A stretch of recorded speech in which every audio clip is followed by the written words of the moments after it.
Good evening, believers. How are you doing today? This is Love Coach Dasha coming to you today for the Healing Hour Live. Now, if you've never been with me before, you don't know what I do. I'd love to tell you about it. I am a coach specifically for women who are staying and reconciling after infidelity. Now, I know that that's a hard thing, right? That's something that people tell you that can't be done, that you should just run for the hills. You don't take them back, girl. Leave them. I know that that is what is typically said. However, I personally have experienced healing, reconciling. This month is 17 years later. We are 17 years past the last D Day, not the first D Day, but the last D Day that we had together. And it gets better and better every year. Okay. I can tell you exactly how I got there, exactly what I did. I'd love to answer all your questions because you shouldn't be alone in this. If you want to stay, be in alignment with what you actually want and go for it. Okay. I don't want you to hold yourself up anymore for other people's expectations. I know other women will tell you, oh, girl, you should just leave. I know that that is what they'll say. But if deep down what you want is to stay and work things out, that's what your life will be because that's the choice that you're making. You're making the choice that you love this person enough that you're willing to forgive them. And that's a beautiful thing. That is a thing that can be done. So don't sit here and listen to all the naysayers. I am Love Coach Dasha, and I'm here to tell you that you absolutely can be with the person that cheated and be happy again, not resentful, not holding on to it, not looking at them questioning years later. Actually be happy that you made this decision. All right. So I want to tell you everything that I can possibly tell you about it. All right. So if you're with me now, make sure that you join me for everything that I do. Okay. I'm all over the internet. I am on Facebook as Love Coach Dasha, and I have a group called Love After Cheating. If you are not part of that group, come on over and join that. I spend time every day in that group answering questions specifically for my believers in that group. Okay. I call you believers because you still believe in the love even after the pain. So I answer all the believers' questions in that group. That is the great way, if you have a question, to just go ahead and get it answered. It will be in the group. And you'll have other women in the group who will encourage you too, who will tell you, either they're going through the same thing, which will let you know that you're not alone, or you'll get some good advice from somebody who's been through it, who knows how to get past it. So if you have not joined my group, I need you to come on over to Facebook, join my group, Love After Cheating. All right. I'm also here on Instagram. Hi, Instagram. I'm on TikTok. I'm on YouTube. Love Coach Dasha everywhere. Okay. So follow me, like, subscribe, do all the things so that you can catch all of my messages about healing and reconciling after infidelity. Okay. All right, so I'm excited. Glad you're here with me today. Make sure if you're here with me now or if you're on the replay, make sure that you put hashtag replay if you're on the replay and that you put uh, likes, love, hearts, all of the above if you are here with me live. All right. Okay, so got everything. Make sure I can see everything everywhere. Oh, so many screens. And this always Thirsty Thursday, and it's for things that you're grateful for. And I have been collecting stuff to make a studio over the years. And now I'm like, I got a few screens going. I got the right hardware, software. It's going well. You know what I mean? All right. Hi, Jessica. Glad to see you here. Glad you're here with us. All right, y'all. So, let's start from the beginning, okay? I'm always going to teach you about healing and reconciling as it pertains to you having been through a trauma, okay? This is a trauma. Even if you don't think of it as that, that is what is happening to your body. Trauma reactions are the things that are happening to your body, which is why everything is so uncomfortable, right? Why your body doesn't feel good, why your stomach hurts, why your chest is squeezing, why your throat feels like it's too tight and too dry, why your head is squeezing. It is all a physical thing that is happening to you when you're reacting to this trauma. So I want to start addressing it on a physical level so that you can actually do something about those feelings. And then once the bodily feelings are a little bit better under control, it's much easier to get there mentally. When you are in this trauma state and your body feels wrong, your body feels like, oh my God, something is wrong, it is really, really difficult for you to be thoughtful, be mindful, to be calm, to be patient, to be loving. It's hard to do all of that. So we've got to get control over what our bodies do automatically when we are traumatized. And then that clears the path for us to heal. Okay. I actually saw earlier today in another group, it was a man asking, but he was like, my therapist is trying to work on our relationship. And yeah, things are getting better, but I don't want to talk about that. I want to talk about the infidelity. And I had to tell him, I was like, it's easier to get to that place where you can talk about this trauma if you have lessened the effects of the trauma beforehand. If you go ahead and start talking about it now, is that getting you anywhere? You all let me know. Has it gotten you anywhere when you start talking about this while you're crushed, while you're hurting, while your body is all freaked out? Usually that doesn't work, right? I'm all about doing the stuff that works. So you're going to have to calm down first. Then we can deal with the infidelity on a better level. Okay. Does that make sense?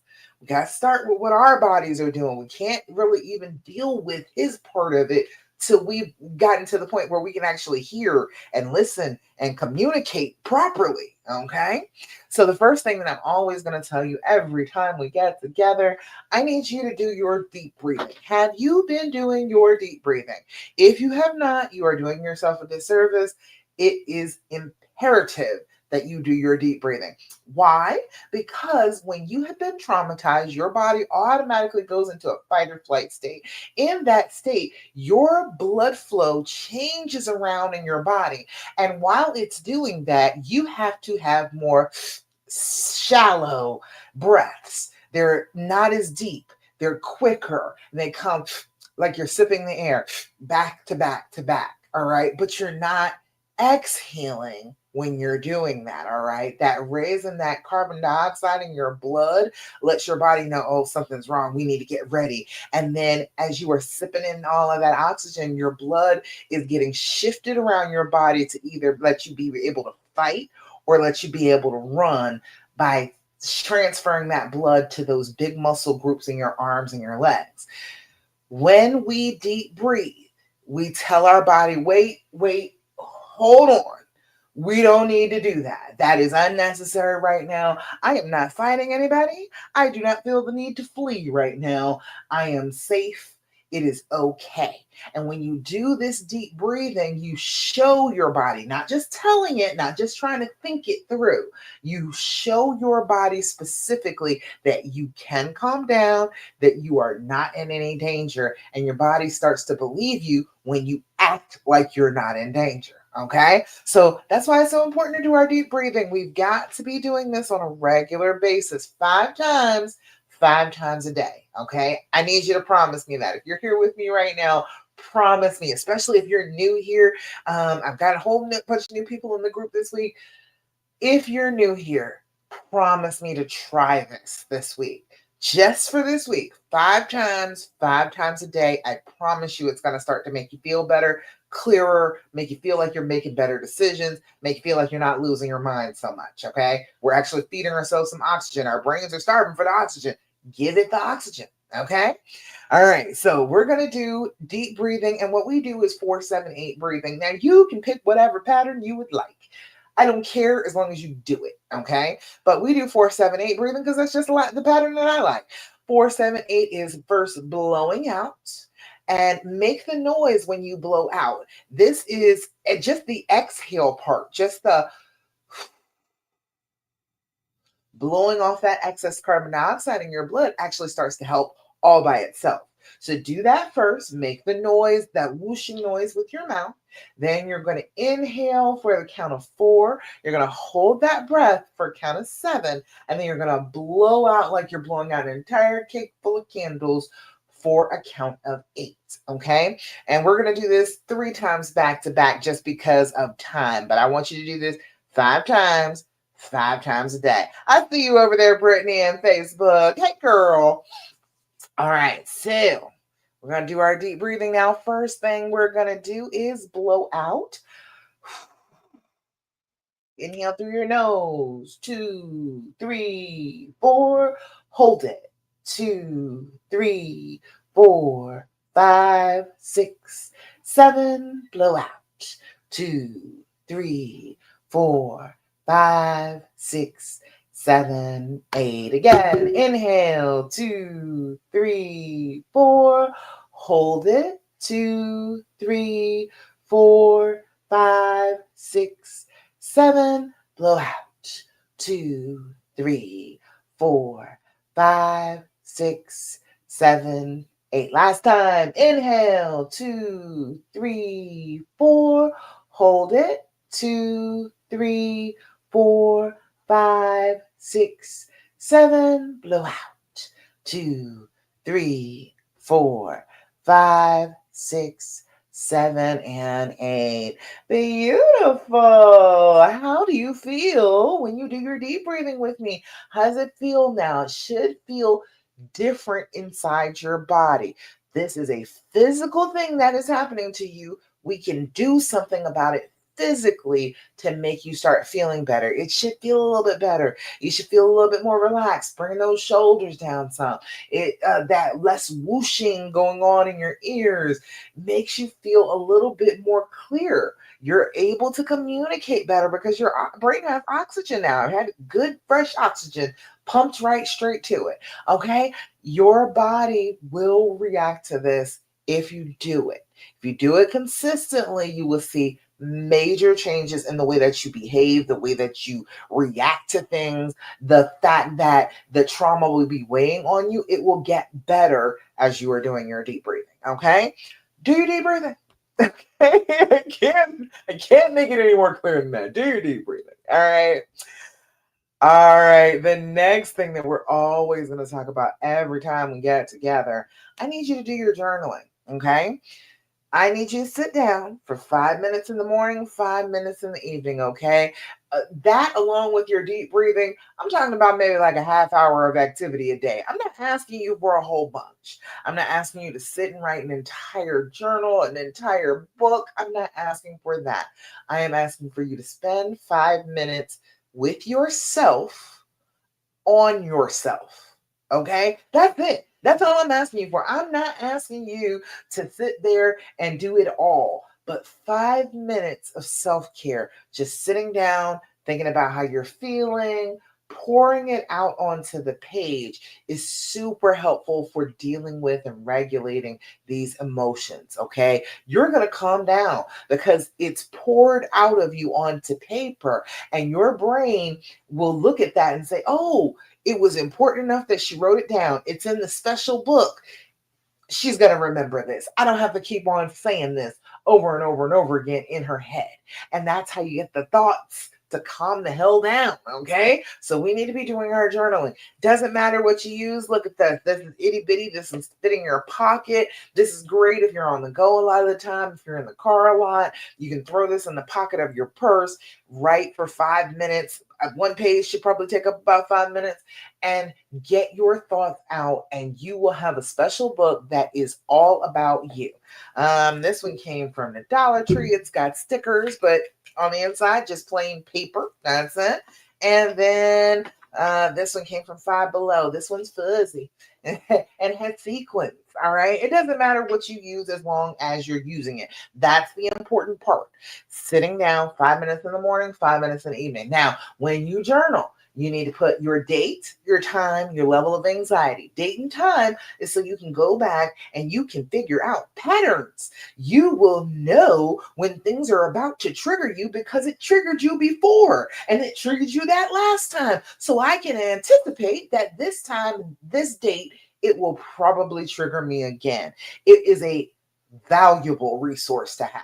You will not be mystified by the triggers. They won't sneak up on you and hit you in the back of the head anymore. You will know when they're coming because you have so much information about how you were feeling day to day in that journal that you'll be able to go back and pick right up on the patterns. All right. So I need you to do date, time, and then level of anxiety. Level of anxiety is 0 to 10. 0 is no anxiety whatsoever. You're great. All is well with the world. 10 is I want to rip my hair out, tear my clothes off, run screaming down the street naked. That is how bad a 10 is. A 10 is a loss of control. You are out of control of yourself. You may be screaming. You may be throwing things if you're at a 10. You will not be sitting down at your journal if you're a 10. Don't write down 10 in the moment. Don't write that down at the beginning of the page and say, "Oh, I'm feeling like a 10," and write that down as you think you're feeling it, because that's not a 10. If you're able to sit down and open your journal and sit down and write a few things out, you're not at a 10 because you're not losing control of yourself. You can come back later and say, "Oh, 3 hours ago, I was a 10 for sure. I'm an 8 now. I've calmed down. I can write about it. But yeah, 10 hit me 2 hours ago." You can say that, but don't say in the moment that you feel like a 10. Okay, because that's just too high. And now we've got a fence around these feelings. Now we know it can only get so big. It can only get as big as a 10. It can't get Godzilla big. It can't get 1,000 big. It cannot be that big. It is something manageable that you can deal with now. Okay. When you start your writing and then when you finish your writing, put your level of anxiety at the top and the bottom. You will see that just that 5 minutes of writing, talking to yourself about yourself, will bring that anxiety down some sort of level. Okay. By the time you finish writing, it's going to be down some. That's why I'm telling you to do it. If you're doing that consistently, if you're doing it at least twice a day, doing this with your deep breathing, you're going to be constantly pulling that level of anxiety back down. You're not going to be feeling like crap all the time anymore. Okay. I need you to do this so you don't feel bad. I don't want you to keep feeling bad. Okay. Third thing that we always questions, let me know if you've got any questions about what I'm talking about. If anything I'm saying sounds crazy, if you don't understand what in the world I mean, let me know. I want to explain it as well as I can to you so you don't have to struggle, that this is simple stuff that you can do every single day. Okay. The third thing that we always talk about is Thirsty Thursday. Get that attitude of gratitude, okay? Every single day, be looking for the things that you can be grateful for in your life. They're everywhere. They're everywhere if you look in this room. This room itself is something I'm super grateful for. I got a whole closet full of dresses. And then I had to get a whole rack to get all my other clothes on. But I got a whole closet full of dresses and shoes. I got my office. I have so much just in this room that makes me feel grateful. Look, my husband bought me that probably about 2 years ago. I absolutely love having that in my office. There are things everywhere that you can be grateful for. If you're practicing that, if you are making this a daily practice for yourself when you're writing in your journal, you can do it then. If you're making this a daily practice, you are counteracting the physical thing that your brain is doing after this trauma. After this trauma, it's seeking out the worst case scenario. It is seeking out the worst feelings, the worst things that could be going on around you. If you decide that you're going to be grateful and you're going to look for grateful things everywhere around you, it interrupts that cycle in your brain, makes your brain more clear about, well, no, this is not actually bad. There's good things that are happening. And just because we're traumatized right now doesn't mean that good things aren't still going on. It makes your brain be reasonable about good and bad. It makes your brain stop saying that everything in the world is bad, because you know it's not bad. You've already been so grateful for it. You know that now because you've already seen it. You proved it to your brain, and your brain can't keep arguing with you over and over and over again. Okay, so we've got to develop that attitude of gratitude. If you're with me right now, Instagram, on Facebook, on YouTube. Make sure you put in the comments what you're grateful for today. I will shout you out. I want to share good news, okay? When we are going through this pain, it is very easy to share the pain, okay? We need to learn to share the goodness, to share the powerfully beautiful things that happen in our lives so that the negative doesn't overwhelm us, okay? So, Thursday. I wasn't here last week because it was Halloween, and that's like my favorite holiday. It's like New Year's Eve to me. But last week, Lori said, I'm grateful to have my hubby back and the storm behind us.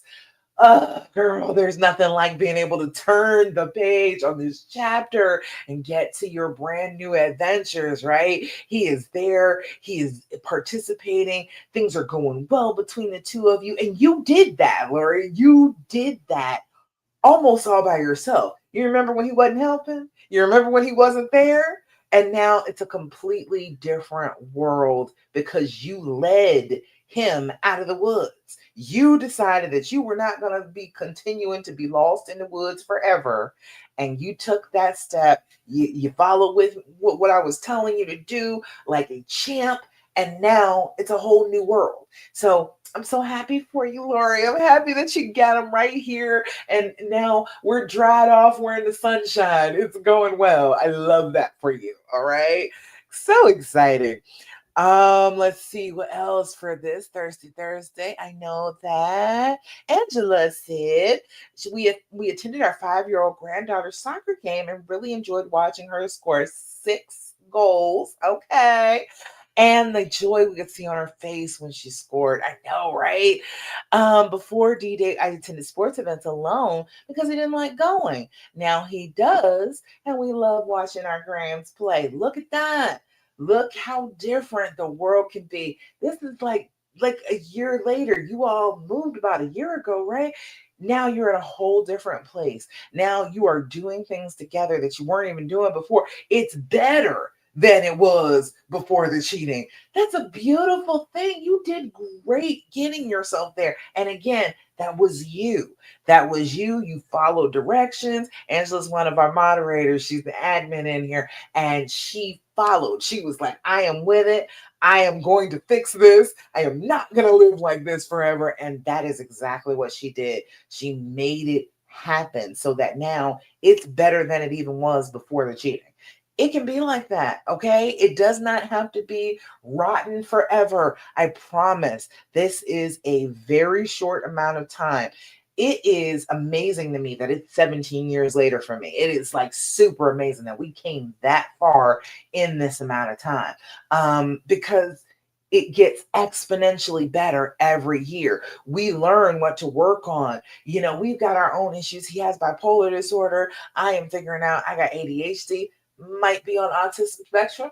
Come to finding out things about ourselves, but learning how to heal and reconcile and be connected with one another made all the challenges after that super easy. Once we had figured that part out, how to work things out, how to be together, how to tough out the storm, all of a sudden, whenever a new thing came up, we've been able to face it. We just, link arms and go ahead and go forward and face it. And it gets fine. By the time we face it together, everything's fine. We come through on the other side. Everything is beautiful. All is right with the world again. It is a great skill to have to be able to heal, to be able to reconcile with your mate, because you are building a strong connection with somebody who is going to be with you for the rest of your life. And if you are going to do life together, you've got to be able to be on the same level and work together and get to the next level together. Okay. I'm loving it. I love all the Thirsty Thursday. Keep it coming. I always want to hear about the good stuff that is happening in your lives. And sharing that light doesn't diminish your flame. It is a beautiful thing. When you share that, it actually increases your ability to accept that good stuff because your brain is not stuck on, oh, everything is terrible. I feel bad all the time. You are thinking about how wonderful life is. And then your brain can open up to more wonderful things. Okay. All right. Let me look back. Y'all got any questions, comments, thoughts, complaints, anything? I don't see anything yet. All right.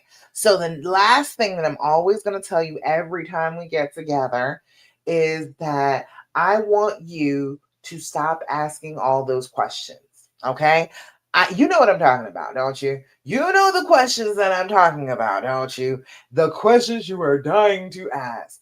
The what was it like with her? Why aren't you giving me all of the full disclosure? I'm going to tell you something that other people are not going to say to you, and people are going to tell me that I'm a quack because I say this, but I have not found that full disclosure is helpful. There it is. I have not found that that is true. I have more than my fair share have seen, oh yeah, I got all the information and now I hate him even worse because now I got all the information. Okay. It is not good for you. When you are in the throes of this trauma, your brain is always going to be looking for the negative thing. So if you are in that negative mindset and you go asking questions, it is only because your brain wants more ammunition to use against him. Any answer you get from him is going to be terrible for the relationship. It doesn't matter what he says. It doesn't matter if it's exactly what you wanted him to say. It doesn't matter if it's completely opposite of what you expected him to say. It's not going to help either way. Okay? I want you to stop trying to ask all those questions. I want you to get to a place where you're a little bit more stable, where we're understanding each other a little bit, where we're still like, hey, I love you. I'm not leaving you. We can talk about this as we're able to, as we're healing. Okay. I need you to be that. All right. So I don't want you to ask any more questions. Can you do that for me? Can you, just for me, not ask any of those questions this week? And not even just no questions, because the questioning pattern in our brain is part of the trauma response. It wants to gather information about what we consider a threat. So you're treating your mate like a threat when you ask all those questions. So instead of allowing your brain to even start that, like, what are you doing? And how was your day?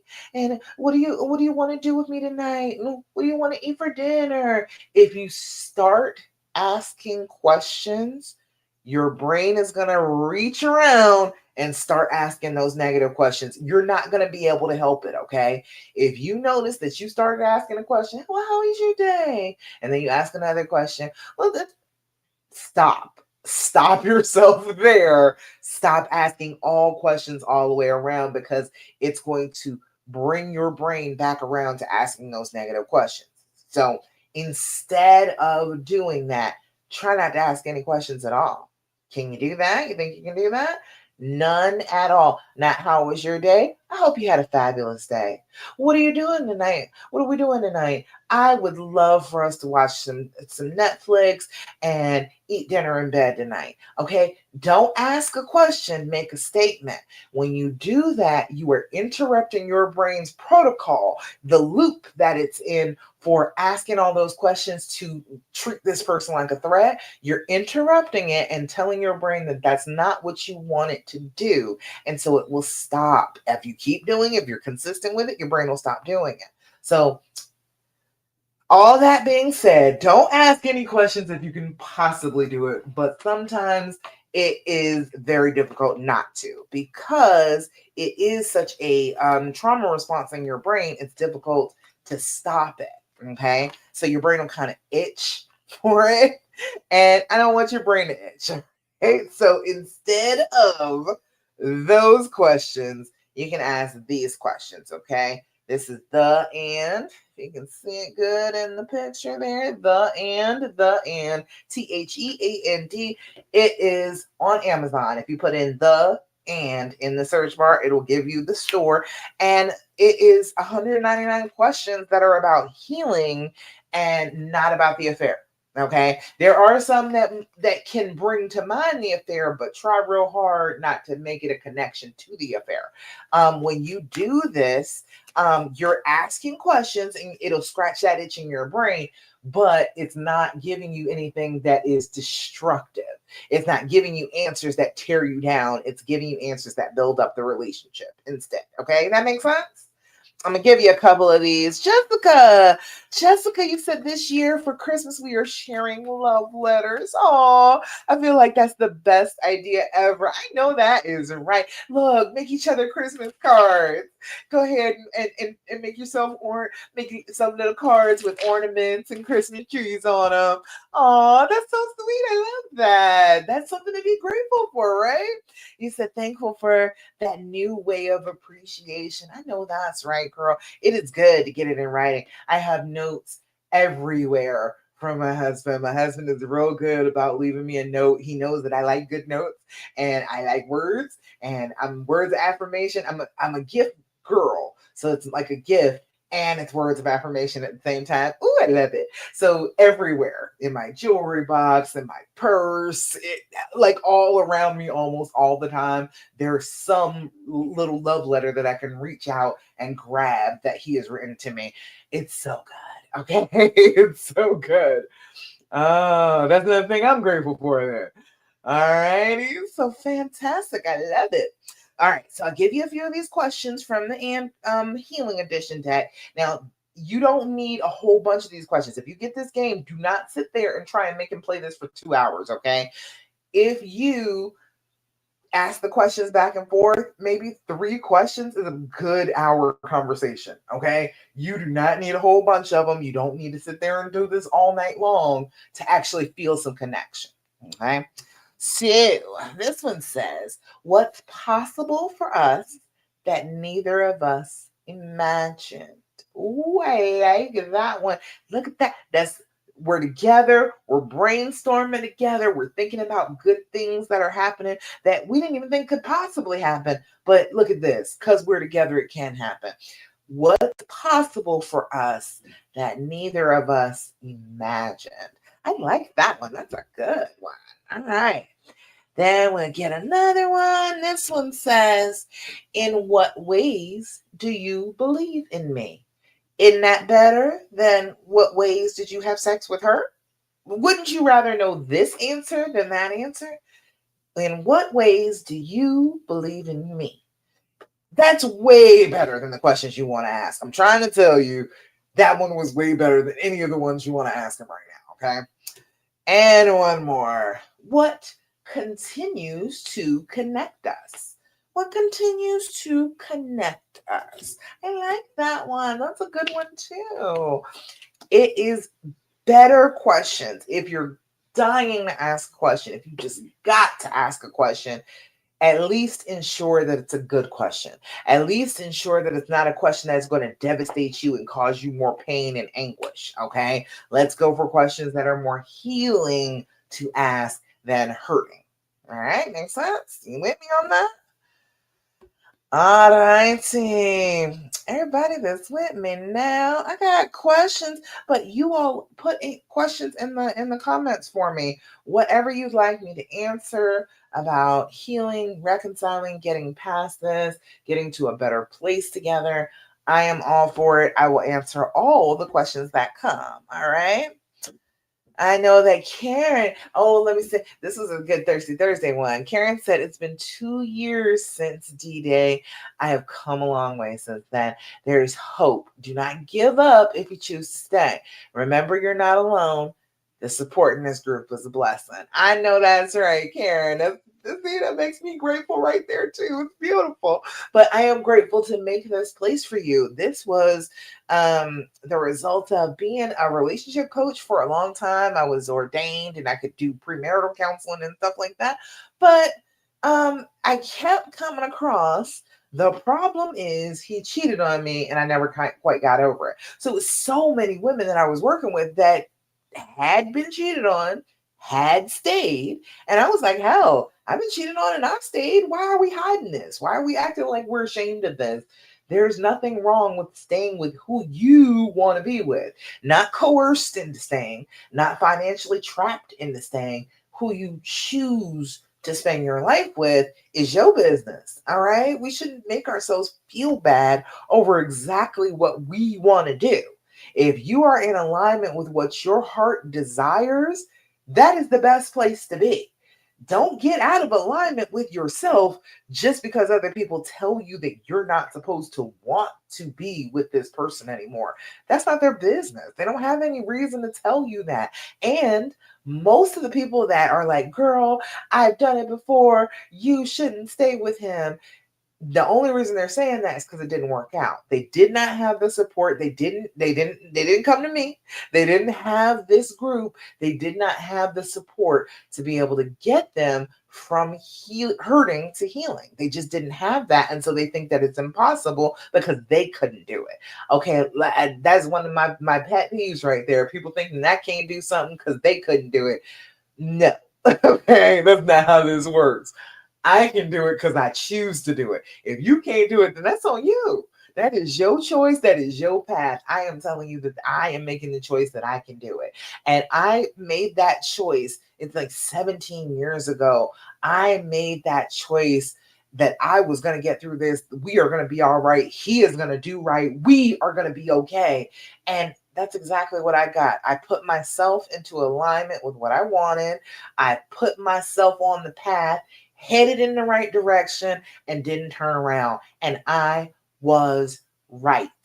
I was right about us. I was right about the love that we have. I was right about the relationship that we share. Just because he was doing stupid stuff in the beginning didn't mean that I was wrong.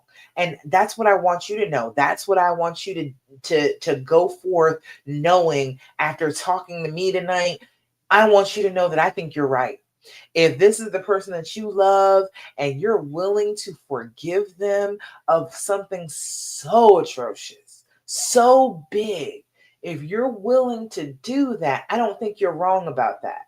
I think that you have stumbled upon a love that will stand for the test of time. And people get mad about that. People get mad. They're like, well, it shouldn't stand just because he cheated and then you had to forgive him. But every relationship is going to go through stuff like that. Every relationship is going to go through problems where one of the two of you is going to have to forgive the other. That's what love is all about. That's how you get to unconditional love. So why give yourself a hard time about that? Why kick yourself over your own choice that will make you happy? There is no need to do that. Don't listen to people who are giving you a hard time. So many of those people stayed that tell you not to stay. So many of those people stayed and they are reacting from their own fears when they're talking to you. That's what I talk about in the dreams formula, fear speech. The fear speech is not just about what's inside your own head, it's from other people around you. The people that talk to you day to day and tell you, oh no, you should kick him to the curb and he's always going to treat you bad. And you're letting him treat you like a doormat and a pick me and a blah, blah, blah, yakety smackety. Yeah, all of that. You don't have to believe all of that. I think that you are right about your relationship. I think that if you can get control over the emotions and your reactions to those emotions, and you can start to remember that love again, the two of you will be fine.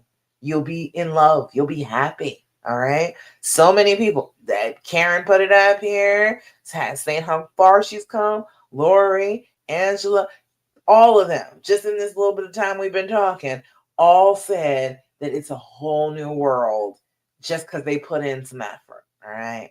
Nikki, glad you're here. Hey, girl. Hey. All right. You got something that you're grateful for today? Let me know. And if you got any questions, please put them in the comments so I can answer all your questions. All right. Love to answer those questions. Alma was saying that it's been about 7 years and they're still together. She said it's not the same for her. She said she looks at him, she still sees the old deception, even though he's walking the walk and showing that it won't happen again. She said that the wound is healed, but the scar is a reminder. I'm here to say, Alma, I don't think that the wound is totally healed. It seems like people think that time heals a wound. That is not what it does. Okay. Time doesn't necessarily heal a wound. I was a nurse for 20 years. I know damn well time doesn't necessarily heal a wound. Okay. You got to clean it out. You got to get it debrided, get that dirty, nasty stuff out of it. You got to use a dressing, cover it up, let it heal from the inside out. It takes care to heal a wound. And I don't think that the wound is all the way healed for you, because if you're looking at him and it's 7 years later and he's doing all the things, that wound is still there. That trauma is still festering underneath the surface. Okay. I want you to clean out the wound. We've got to start working on getting you back to the place where it's not being interrupted by, oh, but he's so deceitful and I can't trust him. And yeah, he's doing right now, but he did badly before. You got to get to the place where you're not doing that, so that that wound will be completely healed. And then it's a whole new world. It's a whole new world. The two of you will be getting along so much better. You'll be loving on him more. You'll be more accepting of the love that you're getting from him too. So if he's doing the right things, we got to let that wound heal. Alma, hit me up, message me, okay? Let me know if you want some personal help with that, all right? Because you need to heal, girl. And that's everybody. I want all of you to heal so bad. I don't want you to keep feeling like this. I don't want you to keep feeling like it is hopeless, that you can't get to a good place anymore, because it's just not true. The trauma brain will tell you that nothing will ever be right again. Everything will always be terrible. It's just not true. It is a way to reinforce the trauma, to make you continue to withdraw from people, close yourself in, hide yourself away, so that you're little and small and scared. And then your body's like, well, if you stay little and small and scared, maybe you won't be hurt. But that's a lie, because doesn't that hurt? Doesn't it hurt to be so little and small and scared all the time? Doesn't it hurt to not be able to reach out to your person and be comfortable and happy in the interaction, in the intimacy, and the closeness with them anymore? Doesn't that hurt too? So your brain is lying to you. We got to stop listening to our brains, okay? We are the thinker. We are not the thoughts. The thoughts that are coming are part of an automatic program that plays through our brains whenever we go through trauma. You've got to make a choice to do something different than that, okay? Hope that makes sense. Let me know. Let me know if anything that I'm saying doesn't make sense. If it's crazy, you're like, no, Dasha, that cannot possibly be. I'll explain to you why it can, okay? Nikki, you said I'm enjoying always watching you, dear. Oh, thank you. I'm so glad that you're here with me. You let me know if you got any questions. I want to hear them, all right? Okay. And also, I have ideas. All right. I have been working with women for a long time, and I know about the whole, well, they call it hysterical bonding. The part where you're just obsessed with having sex with the person that cheated because reasons. Because if we're having sex, then that means that I'm more valued than her, then that means I'm better than her. If we're having sex, then that means he's not having sex with anybody else, and I'm keeping him away from that. The hysterical bonding part is part of the trauma response, and it makes sex easy after the trauma. But once that wears off, like, what do you do then? And I get questions from women about how to reestablish that physical, intimate bond. And so I'm working on it. I'm thinking about a course about rebuilding the intimacy after infidelity. So if you're in a group and you got ideas about this, or you got questions, you got thoughts, you got things that you want to talk about regarding coming back to a good, healthy, happy sex life with each other, I want you to put it in the comments, okay? It is over here in the Love After Cheating group. It's in the pinned comments. I got an idea or a course on rebuilding physical intimacy after infidelity. What would you want to know? It's in the group. Can you post in there, comment? Let me know what your ideas are, okay? Because, honey, we're having a ball, okay? We're having people keep looking at us. It is the weirdest thing. I'm 43, he's 53, and people keep being like, "You all still have sex?" And I'm like, "Yeah." We like each other. We're attracted to each other. Yes, we have sex. This is the hickey right here. Okay. It is good to have sex with the person that you love. It creates good chemical reactions in your body that help counteract the effects of the trauma. If you are close and you are holding each other tight, like the other day, I needed him to hug me. I was like, I am overwhelmed. I am stressed, and boo, I need you to just hold me. So just the holding, just holding you tight relaxes you. It produces oxytocin and makes you feel good and makes you feel closer to whoever you're holding. So if you're doing that on a regular basis, if you're having the good sex, then you get to do that. You get to feel better. You get those hormones flowing. So I want to hear about the problems that you're having with this. Put in the pin post in my Love After Cheating group, okay? And again, if you're not in Love After Cheating, if you just know me on Instagram, I want you, girl, come over to Love After Cheating, okay? All right. Let's see what else we got. I got questions. We got good questions. How not to let the images of the two of them together intrude when you're being intimate. The simple answer for that, I'll give you that one. The simple answer for that is to breathe. That is the simple answer for that. When you're in the middle of the intimacy and your brain starts to run on off and give you images and, oh, did they do this together? And I bet you she was breathing like this when they were together. All of that, if you return your focus to your breath, okay? The same way you had those deep breaths in and out, that is going to bring your attention back to your body and the physical sensations between the two of you. So if you, every time your brain starts to wander on off and do its own thing and say, nope, we're not doing that, fill your lungs up with air. Exhale fully, and then bring yourself back into your body, because that's what's happening. You're jumping out of your body and into your brain, and now you're stuck up there, and then you forget that you were doing something with your body. So if you bring your attention and your focus back to the breath, then that brings you back physically into your body instead of being mentally somewhere else. All right, just so you know. All right, give me a little bit of information about that. But that's a simple thing that you can do with your sex life to bring your attention back, instead of thinking about the two of them, about thinking about the two of you together. It's going to make everything feel a lot better. So if you got other questions, comments, thoughts about rebuilding the intimacy, having sex again after this infidelity, put them in the pin post. All right, let's see what else I got here. Any other questions? Questions, comments, thoughts, complaints, anything over there? All right, don't see anything else over there. Let's see, what other questions do we have?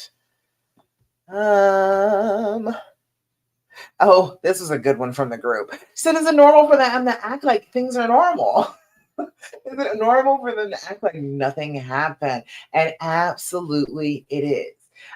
Especially like as soon as it happens, they're going to try and move forward. They're going to try and be living in the future instead of living in this time period where they're an idiot and they've hurt you this badly. They don't want to live in this moment. They want to go to the normal part that comes after. They want us to heal on up so we can get to that part, so I don't have to keep feeling like crap that I made you feel like crap. That's what it is.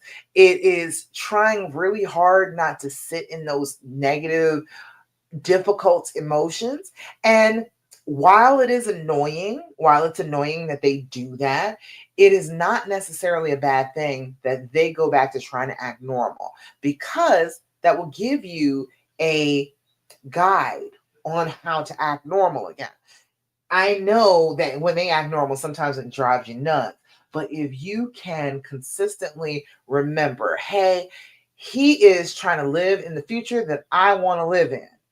I'm going to follow what he's saying. He's saying that we're going to calm this down. We're going to focus on the future. I'm going to do the right things going forward. We're not going to keep talking about how negative we felt in the past. We're going to be moving forward. If you do that, you're going to heal. You're going to be looking forward to the place that you actually want to be by following behind what he's saying. So I know that it's irritating that they do that. I know that, but it is actually very useful. Day by day, don't try and do it all the time, but just day by day, see what he's doing to try and progress himself forward into that future that you want, and try and do the same thing, and you'll get there a lot faster. Okay, so I know it's a piss off when they when they act like everything is fine, everything is normal, but that is actually how you start to recover, to to act like things are normal, to act like things are not all trauma and negativity and distrust, to act like this is somebody you love and care for and trust and want to be with. Starting to act like that convinces your brain that it's okay to do it. Okay. Let's see. What else? What else do we have? This one says, oh, somebody was saying how grateful they were that they found the group. And we're so glad that you found your way here. If you found your way to me, I am so happy that you found your way to me, because I want to help you. I don't want you to be wandering around here stuck anymore. It is not necessary. There is somebody who knows how to get out of this hole. Okay. I know how. I want to help you dig out. Okay. So let me know if you need me. If you just have questions, if you're kind of shy and you want to post them in the group, message me directly. I don't mind talking to you at all. DM me, message me, and make sure that you read my guide to how to heal and reconcile after infidelity. If you have gotten that when you came into Love After Cheating, or if you found it on Instagram in my link tree, or put in the word path or healing path into Instagram, put it in anywhere, and you will get the link to my How to Heal and Reconcile After Infidelity guide. Okay, it goes over the entire dreams formula, all 6 steps that are going to help you progress every day toward that future that you want. Okay, so get that. That's a free resource, totally free, and it's free to talk to me too. Message me and let me know if you have some stuff going on. We'll talk. Okay. I got another question. Oh, somebody asked what was some advice for their first marriage counseling appointment. Oh, I'm so glad they asked this, because marriage counseling goes kind of to the left for a lot of people, because they'll have a counselor that lets them talk too much about the pain, about what you did wrong, and it kind of gets derailed, because one person feels like, oh, well, we're not going to talk about healing, we're just going to talk about how shitty I am, and it gets derailed. And then if you are in marriage counseling and you are tending to what the counselor is telling them to do, you're going to sit there and keep count and keep score about what they're doing if they're not doing what the counselor says, but you're not paying as much attention to things that you're supposed to be doing that the counselor says, it's going to go off the rails. Okay. I am a coach. I am not a psychiatrist. I do not sit there with you and have you go over every bit of the pain. We start with the situation that is at hand, and we start to move from there. I am a coach. I am about making the plays. Okay. We are trying to win here. We are about doing things that make both of us feel better and get us to a better place. That's what I do. But I understand going to marriage counseling, talking all through it if you need to talk through it. So I told her, don't go in trying to be proven right. That's a huge thing. People go in trying to prove that, oh, see, I'm totally right and he's totally an asshole. And you should just tell him that he's totally wrong and he should just listen to me for the rest of his life because he's just too stupid to live. Okay. That's what ends up happening a lot of the time. And that's not productive. You're already right that he's wrong about what he did. You're already right about that. He cheated. He is wrong. You don't have to prove that through therapy. You don't have to keep on going over that. He knows. He knows that he's wrong. That's not the point now. You're going there to try and rebuild. So whatever they're saying, you're going to receive it in the spirit of, we're trying to rebuild. We are trying to fix things. We are trying to make things better. We're not going to keep going back in the past. We are doing the habits of healing instead of doing the habits of hurting that have gotten us here and haven't given us anything good. Okay. I want you every day, whether you have gotten therapy or not, whether you have a couples counselor or not, whether you work with me or not, I want you to always be working towards the actions of a person who is healed, a person who is not hurting anymore. Do what they would do. If this is something that you would do because you're hurting and you're like, oh, well, yeah, I'm hurting, so I'm justified in doing it. It's the wrong thing to do. It will lead you down the wrong path. You'll be lost deeper in the woods and it'll take more to get you out. Okay. Do the habits of a person who is healing, not a person who is hurting actively. Okay. Let's see. Anything else? I don't see anything else in the questions. All right. Oh, yeah, there we go. Jessica said, sometimes I still have a hard time when I know he's somewhere without me and there's a female present who fits the type he went to. And my case is a different race. I can understand that, Jessica, but you know what? That is anybody different. It could have been anybody different. Okay. It's not even about who they are. It's not about their particular race or anything. It's about the fact that they're different from you. When they get to be around, flirt with, have sex with a brand new, different woman, it doesn't matter what she looks like, doesn't matter who she is, they get that and their testosterone increases just because she was different than you. It didn't matter at all who it was. Okay. So that's the first thing. Don't be afraid that just because he's around women who are the type that he cheated with, that's not saying anything. That's not saying that he will do it again because he's already had that. He might switch up after that. It might be a different way to go about getting that testosterone boost. That's a lot of the time what it is. They just don't recognize the feeling that they are being influenced by their hormones. And so it's like somebody different strikes up that testosterone, makes them feel all good and manly, but testosterone hitting their brain makes them stupid. All right. It decreases their intelligence. It just does. Okay. The same way steroids makes people stupider. Just that hit of testosterone flooding through their bloodstream makes them dumber for a little while. So it's not the fact that he's alone. It's not the fact that there are females present. You have to be able to trust him as a decent human being to know what's appropriate and what's not. And if he's been doing better, you got to give him the benefit of the doubt. And this is how you build trust. This being alone, him being alone, not being supervised, with you not checking over his shoulder, that action of you not checking, not going through his GPS, not doing all of that, that is building trust. Allowing them to go ahead, and if they mess up, they mess up, but taking your hands off of it, that's developing trust. So you're doing it. It's scary. It is. It's scary stuff to do, but you're doing the right thing. You face that fear, that doubt, that insecurity. Oh, what if he's around somebody like this? I am trusting that he is going to do a better job this time than he did the last time. I'm trusting that he is going to know that this is something that would hurt me. It is not the actions of a good, healthy relationship. I am believing in him that he's going to do the right thing this time. And that's how you're going to build your trust. And then you're going to treat him like that. You're going to treat him like you believe in him. And that is the key number one way to make them not ever want to cheat on you again.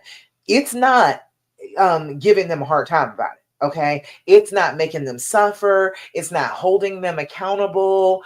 It's none of that crap. Okay. The thing that makes him least likely to cheat on you again is forgiving him, moving forward, showing him that you believe in the type of man that he is. That is what will take him away. That is what will make him do the right thing, because he wants to be seen as that type of man. All of them want that. All of them want to be good men. And if you treat him like you believe he's a good man, he will try his very, very best to be one. Okay. Now, that's not to say that people don't fail. That's not to say that. However, the more likely scenario is if you are good and kind and loving and forgiving to the person that you love, they will try very hard not to hurt you again. If you are consistently hurting them because they hurt you, now we're in a cycle of hurt. So I'm going to hurt you and you're going to hurt me and I'm going to hurt you and you're going to hurt me. And it never freaking ends. So being good to him, loving him again, forgiving him again is not giving him the green light to cheat on you. It is showing him that you believe that you're right. You believe in your choice. You believe in this person. And when you start showing that, he will do everything he can to prove you right. Everything he possibly can. Okay? Oh. All right, y'all. Any other questions, comments, thoughts, complaints, anything else that you'd like explained? Remember, hashtag replay if you're catching this on the replay. And if you have comments, I love to answer questions. So go ahead and put them in the comments. And I think we're about good. The sand is running out on my hourglass. We're almost there. All right. So to finish up, I got one more thing that we're going to do for the trauma to stop the traumatic responses in our brain. We got to do this. Okay. We got to do our affirmations. I need you to be on this. Okay. I need you to start telling yourself stuff good about yourself instead of telling yourself stuff horrible about yourself. Okay. It is not necessary. You don't have to do that. You can think wonderful thoughts about yourself and get to a better place instead of thinking terrible things about yourself and feeling like crap and making your relationship bad. Okay? Now, an affirmation is anything you say to yourself repeatedly. Okay? It is not just the good thing. Anything you say to yourself repeatedly is an affirmation. So if you want good things in your brain, you've got to start inputting some good things into your brain. Okay. We cannot keep talking about the negative things about ourselves and then feel positively about ourselves. That doesn't work. Okay. We need to start saying consistently good things about ourselves so that our brains have a record of us really loving on ourselves and wanting to do the best. And then things start to go better. Okay. I need you to work on your affirmations anytime you get ready, first thing in the morning, right before bed. I don't care how you do it. Look yourself in the eye, in your camera, in your mirror, whatever it is, and repeat the affirmation like you mean it. Like it is the most true thing you've ever heard. Like you are going to hold on to this belief for the rest of your life. Okay. Say it like you mean it. Say it with your chest. Okay. Now I'll give you one. Today I am glowing. Oh, I like that one. I am glowing a little bit. My powder is wearing off. Today I have huge amounts of energy and focus to take on any challenge. Today I am glowing. Tell yourself, today I am glowing, and see how you feel all day. See, don't you feel the glow? See, don't people tell you, hey, the glow, okay? Tell yourself that consistently through this week. Let me know how you glowed this week, okay?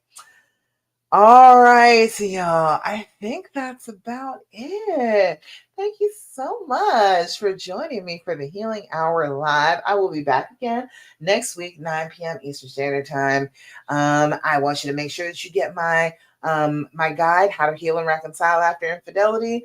Go to Path, put Path in the comments on Instagram, or go to my Facebook group, or you can ask me personally and I will send it to you, okay? All right. Till then, I want you to remember, do your deep breathing, do your journaling, develop an attitude of gratitude, stop asking all those questions that make you feel bad, and do your affirmations. And more than anything else, don't do what the fear tells you to do.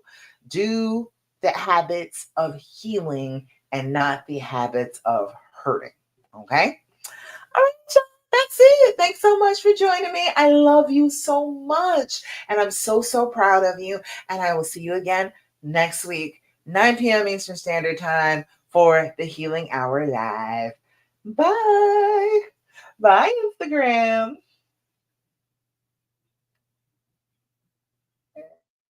Bye over here on Facebook and YouTube.